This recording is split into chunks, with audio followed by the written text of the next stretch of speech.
मालेगांव का जो एक तबका बीजेपी के खिलाफ रहता है, एक्चुअली मालेगांव के जो मुसलमान है सेंट्रल के, उनको बीजेपी को इस तरह से बना के पेश किया जाता है जिसकी वजह से वो तबका खिलाफ रहता है। लेकिन हम जो गवर्नमेंट की बीजेपी सरकार की हमारी आदरणीय श्री मोदी जी की योजनाएं हैं और फडणवीस जी की जो योजनाएं हैं, वो सब योजनाओं को हम मालेगांव शहर के गरीब आवाम में फैलाएंगे, उसका लाभ उनको दिलाएंगे।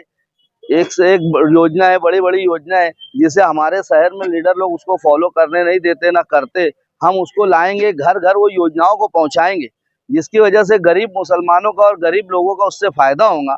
हम उसके जरिए से उनको जोड़ेंगे और जोड़ के शहर के जो तबका हमसे दूर है, हमसे नाराज है, जो मामला जिस तरह से माहौल बीजेपी का बना के पेश किया गया है, उसकी वजह से दूर है, हम उसको जोड़कर उनको बीजेपी के करीब करके हम एक नया मालेगांव बनाएंगे। तो मालेगांव सेंट्रल का बीजेपी के राब्ता ऑफिस हो सकती है? हाँ, अनकरीब हम आदरणीय श्री गिरीश महाजन साहब, हमारे जिला नासिक के जो अध्यक्ष है कछुए साहब और मालेगांव शहर के अध्यक्ष, इनसे बैठक करके हम एक राब्ता ऑफिस की मांग करेंगे और एक राब्ता ऑफिस चालू करेंगे और उस राब्ता ऑफिस के जरिए से ही हमारी जितनी योजनाएं हैं उसको लागू करेंगे। हाँ, एक हमारे शहर के आवाम से क्या अपील है आपको बीजेपी को लेकर? मैं शहर की आवाम से यही, एक देखिए, एक शहर का एक तबका है जो आज ही जा चुका है, सेंट्रल में एक तबका, ऐसा भी आप बोल रहे विरोध, तो साहब ये भी सोच लो कि शहर में एक तबका बहुत आज ही जा चुका है ये सब चीजों से, इस तरह की बदलेगी राजनीति से, सियासत से, इस तरह से बहुत आज ही जा चुके। एक बहुत बड़ा तबका बीजेपी से ज्वाइन होना चाहता, जिसके जरिए वो काम करना चाहता, लेकिन उनको कोई प्लेटफॉर्म नहीं मिल रहा था, वो प्लेटफॉर्म हम देंगे उनको।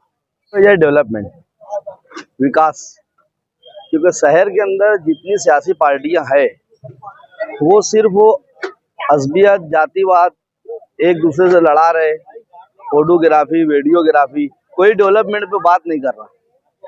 नाम यानी मुसलमान और ये सब नाम लेकर सिर्फ वो वोट हासिल कर रहे, शेख सैयद खान पठान के नाम पे वोट हासिल कर रहे, अंसारी के नाम पे वोट हासिल कर रहे, लेकिन कोई डेवलपमेंट नहीं कर रहा। आज मालेगांव सेंट्रल बहुत ज्यादा खस्ता हाली का शिकार हो चुका है। आप देख सकते हैं कि मालेगांव आउटर और मालेगांव सेंट्रल,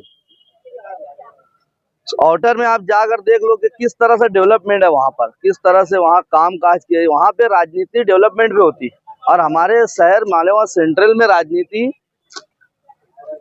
डेवलपमेंट नहीं करने पर होती। बड़ा अफसोस की बात है कि हम 90% मुसलमान होने के बाद भी हमारे शहर में डेवलपमेंट नहीं है।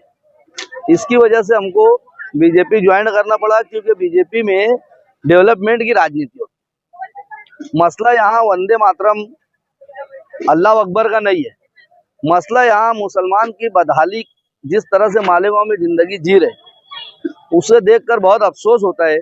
हमें बहुत शर्म आती है कि किस तरह से मालेगांव को उन्होंने डेवलपमेंट के नाम, अजबियत के नाम पे वोट तो ले ली, लेकिन मालेगांव को, शहर को कुछ दिया नहीं। आज तक 75 साल हो गए मालेगांव शहर को, आप ऐसा एक डेवलपमेंट नहीं बता सकते जिससे मालेगांव को लाभ हासिल हो। तो मालेगांव सेंट्रल में आप बीजेपी को कारपोरेशन इलेक्शन में क्या उसकी मनसूबाबंदी होगी, किस तरीके से कारपोरेशन इलेक्शन में आप काम करेंगे? देखो, हमारे सीएम साहब आदरणीय फडणवीस जी ने कहा था कि मालेगांव मेयर का जो पूरे महाराष्ट्र में, जो सिर्फ मालेगांव में मेयर नहीं बैठेगा, बाकी जितनी कारपोरेशन है हम सब जगह मेयर बैठाएंगे। कोशिश करेंगे इंशाअल्लाह कि हम यहाँ उनका मेयर बैठा के, बीजेपी का मेयर बैठा के उनको मालेगांव तोहफे में दें। तो सेंट्रल में कुछ बीजेपी के उम्मीदवार खड़ा करने की कोशिश करेंगे आप? वो जब पार्टी के हमारे वरिष्ठ लोग बैठेंगे, हम लोग की मीटिंग होंगी, उसके बाद तय होगा कि हमको खड़ा करना चाहिए या नहीं खड़ा करना चाहिए। वो पार्टी के वरिष्ठ लीडर बैठेंगे, हम सब मीटिंग करेंगे, उसके बाद फैसला करेंगे। पार्टी में शामिल होने के लिए आपने कोई शर्त रखी, कोई डिमांड की कि शहर में कोई डेवलपमेंट का काम वगैरह दिया जाएगा आपको? पार्टी में शामिल होने के लिए हमने डिमांड रखी डेवलपमेंट की। हमको बहुत जल्द 2 करोड़ का अंसारी शादी हाल का फंड मिलने वाला है, और इसी तरह कई फंड की हमने डिमांड रखी थी।